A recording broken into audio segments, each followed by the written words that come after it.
ಕೇಂದ್ರ ಸರ್ಕಾರ ಎಂಪಿಗಳು ಈಗಲೂ ಕೂಡ ಸದ್ಯ ಒಪ್ಕೊಂಡಿದ್ದಾರೆ, ನಮ್ಮಿಂದನೇ ತಪ್ಪಾಗಿದೆ, ನಾವೇ ಗೊಬ್ಬರ ಕೊಡಬೇಕು ಅಂತೇಳಿ.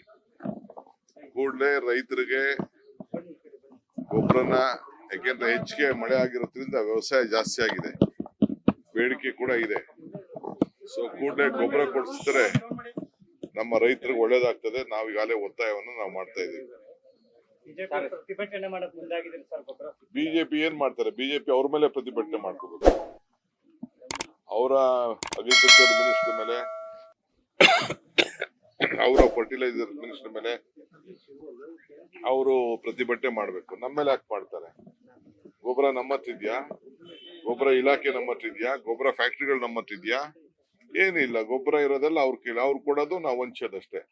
ನಾವು ಹಂಚೋದ್ರಲ್ಲಿ ಏನಾದ್ರು ತಾರತಮ್ಯ ಮಾಡಿದ್ರೆ ಎಲ್ಲ ಲೆಕ್ಕ ಇದೆ. ಯಾವ ಸೊಸೈಟಿಗೆ ಎಷ್ಟೆಷ್ಟು ಗೊಬ್ಬರ ಬಂದಿದೆ, ಯಾವ ಡಿಸ್ಟ್ರಿಕ್ಟ್ ಗೊಬ್ಬರ ಬಂದಿದೆ, ಎಲ್ಲ ದಾಖಲೆ ಇದೆ. ಎಲ್ಲ ಪರಿಶೀಲನೆ ಮಾಡಿ ಎಲ್ಲರಿಗೂ ನೋಡ್ತೀವಿ. ಪಾಪ ನಾವು ರೈತರಿಗೆ ಸಹಾಯ ಮಾಡ್ಬೇಕು ಅಂತ ಹಿಂದೆ ಗೊಬ್ಬರ ಕೊಡಕ್ಕಾಗದೆ ಸರ್ಕಾರ ಇದ್ದಾಗ ಗುಂಡಾರ್ಸಿದ್ರು.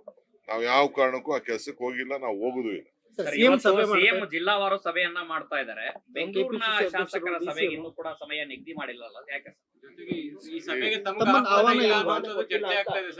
ಏನ್ ಚರ್ಚೆ ಏನು ಅವಶ್ಯಕತೆ ಇಲ್ಲ. ಸಿಎಂಗೆ ಏನ್ ಅಧಿಕಾರ ಇದೆ, ಅಧಿಕಾರನ ಅವರು ಪ್ರಯೋಗ ಮಾಡಿಕೊಂಡು ಕೆಲವು MLAಗಳಿಗೆ ಕೆಲವು ಸಮಸ್ಯೆಗಳನ್ನ ಕೇಳಲಿಕ್ಕೋಸ್ಕರ ನಮ್ಮ ಸುರ್ಜೇವಾಲಾ ಸಾಹೇಬರು ಅನೇಕ ವಿಚಾರಗಳನ್ನ ಅವ್ರ ಗಮನಕ್ಕೆ ತಂದಿದ್ದಾರೆ, ನನ್ನ ಎದುರುಗಡೆ ತಂದಿದ್ದಾರೆ, ಕರೆದು ಮಾತಾಡಿದ್ದಾರೆ. ತಪ್ಪೇನಿಲ್ಲ. ಅದು ಕೆಪಿಸಿಸಿ ಅಧ್ಯಕ್ಷರು DCM ಆಗಿದ್ದಾರೆ, ತಮಗೆ ಆಹ್ವಾನ ಇಲ್ಲದ್ದು ಒಳ್ಳೆ ಕತೆ ಆಯ್ತಲ್ಲ.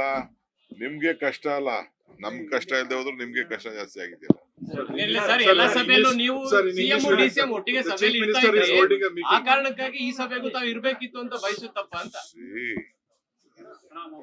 ನನಗೆ today Honorable Chief Minister is having a meeting with the legislator. My party General Secretary consulted all the legislator. They have spoken individually and raised a lot of concern that has been given to the Chief Minister. Chief Minister will discuss on those issues. As far as Bangalore is concerned, we have a separate agenda for it. We will discuss later. I have also spoke to the Chief Minister on this issue because Bangalore needs a lot of financial support for all the MLAs. I also had a separate meeting with some of the legislators.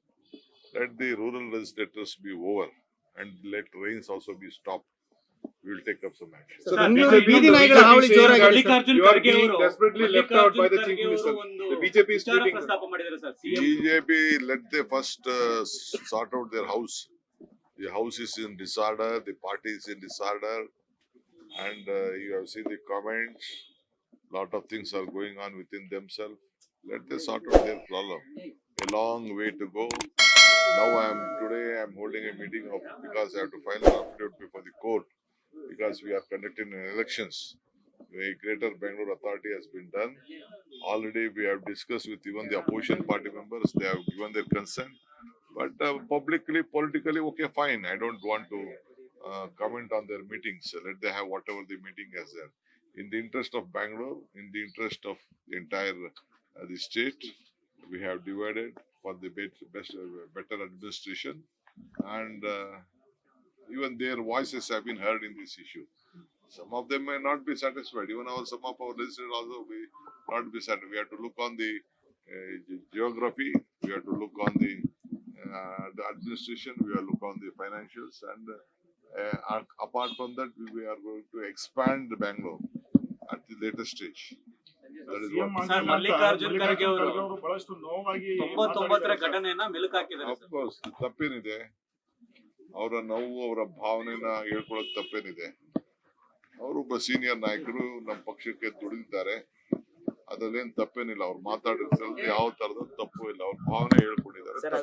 ಅದರ ಬೆನ್ನಲ್ಲೇ ರಾಜ್ಯ ರಾಜಕಾರಣಕ್ಕೆ ವಾಪಸ್ ಆಗೋದ್ರ ಬಗ್ಗೆನೂ ಕೆಲವರೆಲ್ಲ ಚರ್ಚೆ ಮಾಡ್ತಾ ಇದಾರೆ ಸರ್. ಖರ್ಗೆ ಅವರು ಚರ್ಚೆ ಮಾಡ್ತಾ ಇರ್ಲಿ, ಚರ್ಚೆ ಮಾಡೋದ್ರಲ್ಲಿ ತಪ್ಪೇನಿದೆ? ಚರ್ಚೆನೂ ಮಾತಾಡ್ಲಿ, ಏನ್ ಬೇಕಾದ್ರೆ ಅವ್ರವ್ರ ಅಭಿಪ್ರಾಯ ತಿಳಿಸ್ತಾರೆ, ಬಟ್ ಪಬ್ಲಿಕ್ ಅಲ್ಲಿ ತಿಳಿಸಬಾರ್ದು ಅಷ್ಟೇ. ಲೇಟೆಸ್ಟ್ ಹಾಗೂ ಇಂಟ್ರೆಸ್ಟಿಂಗ್ ಸುದ್ದಿಗಳಿಗಾಗಿ ಬಾಸ್ ಟಿವಿ ಕನ್ನಡ ಚಾನೆಲ್ನ ಸಬ್ಸ್ಕ್ರೈಬ್ ಮಾಡಿ, ಹಾಗೆಯೇ ಬೆಲ್ ಐಕಾನ್ ಪ್ರೆಸ್ ಮಾಡಿ.